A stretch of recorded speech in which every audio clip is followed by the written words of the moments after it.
Hello there guys and welcome to Nerd Kingdom. Today we're going to be taking a look at a product that has been out for a month, taking a look at the Wild Beyond The Witchlight, which is the latest Dungeons & Dragons 5th edition adventure.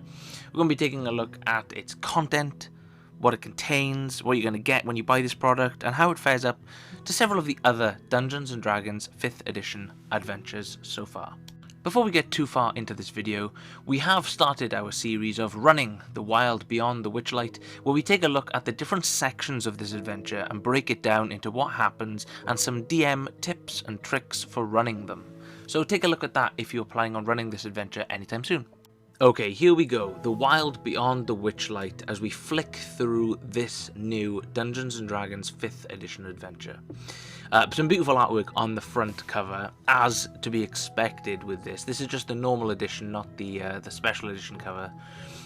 We have a great disclaimer in the front of the book, and again, a really informative table of contents that if we zoom in on here, there we go, you can see it's broken down into the different sections, the different areas of the Feywild that your players will be exploring, the Carnival, which leads them into getting there, and of course, some instructions, basically what is the Feywild, and some hints in there for new players to take a little look at. So this is a really informative section. Of course, right at the back of the book, as per usual with 5th edition, we have the creatures and the items that your players may get.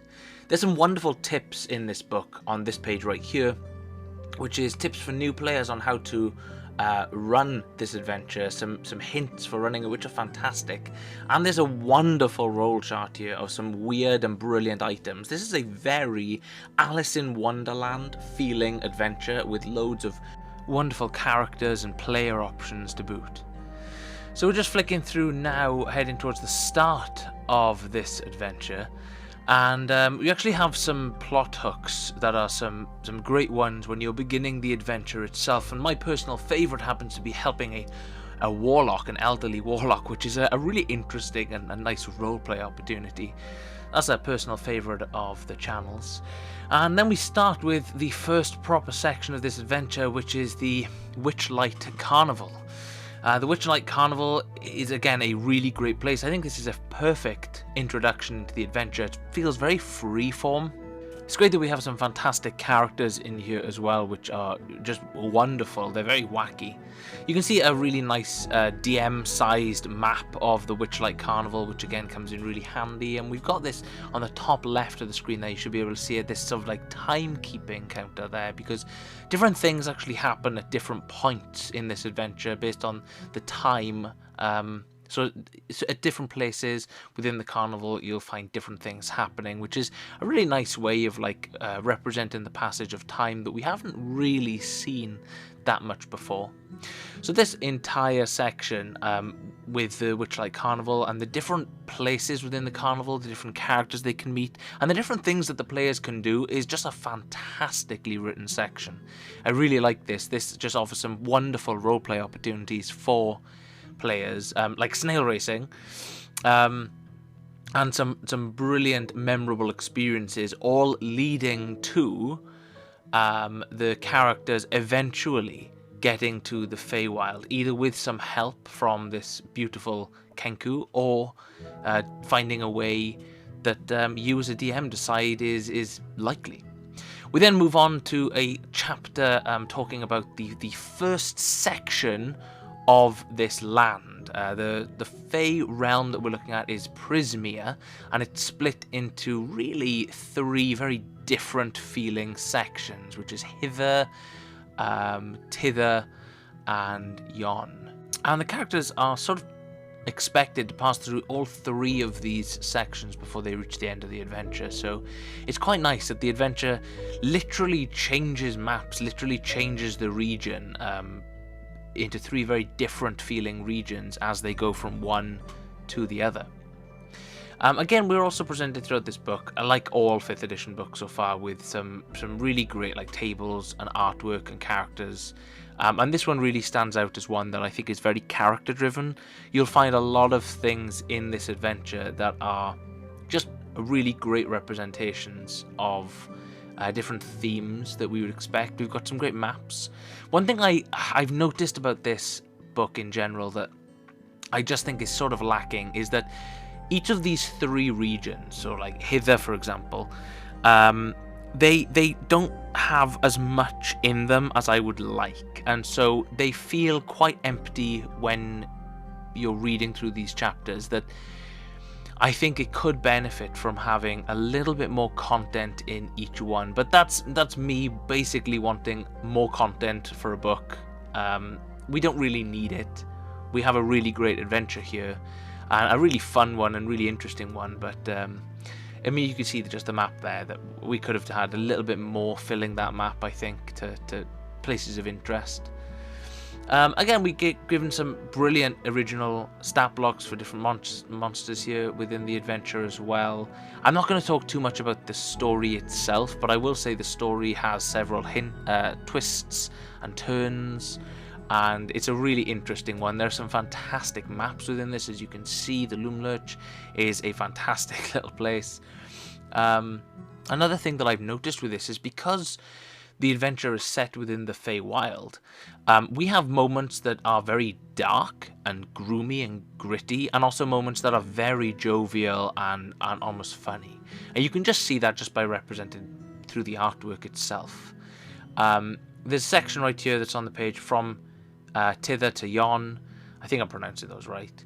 And so you can see that the characters, after they've completed their explorations in one of these locations, they tend to move on to the next, and they get gradually more hilly and mountainous, and I think dangerous as well is a good expression of that as your players progress through here. So the mood definitely tends to shift through this kind of adventure as it goes from less jovial and carnivalesque, as they are literally inside a carnival, and it begins heading down the rabbit hole, so to speak, of becoming a little darker, a little more dangerous. The sort of, I would say, the final major map location that we have within this adventure is a huge palace, and we get given a fantastic map.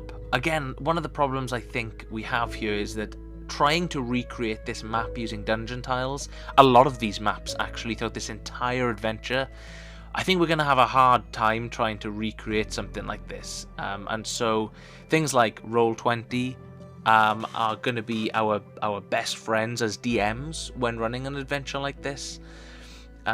We have some brilliant monsters and again some great interaction, and I would say that this is less of a combat focused D&D adventure and more of a roleplay focused one, because there's a lot of really great role-playing opportunities to be had here, and if your characters aren't taking those opportunities to speak to some of the wonderful NPCs that are presented in this book, then they are really missing out on a huge and incredible part of the story.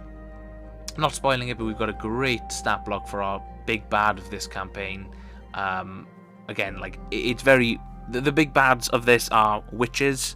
But I'm not going to go too much into that because I don't want to put any spoilers in this review. But again, I love witches. We've got some great enemy stat blocks because we've actually got different factions of heroes and bad guys that you can just find within the world. It just feels like a really rich place in terms of the kinds of characters and creatures that you're going to come across. It feels very Alice in Wonderland meets Dungeons and Dragons. I mean, some of these monsters in here are just your classical monsters like the red cap, and then we've got some more specific creatures in there as well, more individual and specifically put in here for this adventure. We get some content towards the back here, which are role-playing cards, which are pretty cool. It's the first time we've seen anything like this. It just contains some role-playing information for some characters that we may come across within the adventure, and there's quite a few of them, in fact. And of course, we have a large poster map, so we have the different realms or the different sections of Prismia here in a large poster map, which is great to show your players what's going on. And then we have the Witchlight Carnival as well, which is again a nice, great open place for the characters to explore right at the start of the adventure, so it doesn't feel very railroaded, this opening section of the adventure. all in all, I think this is a really great product from Wizards of the Coast. It's the first time we've really seen the Feywild in so much detail, so kudos to them. So I don't really think we can go comparing an adventure like this to anything that Wizards of the Coast have come out with so far. This is something that feels very original. It's very funny, it's very interesting, it's very engaging, it's roleplay heavy.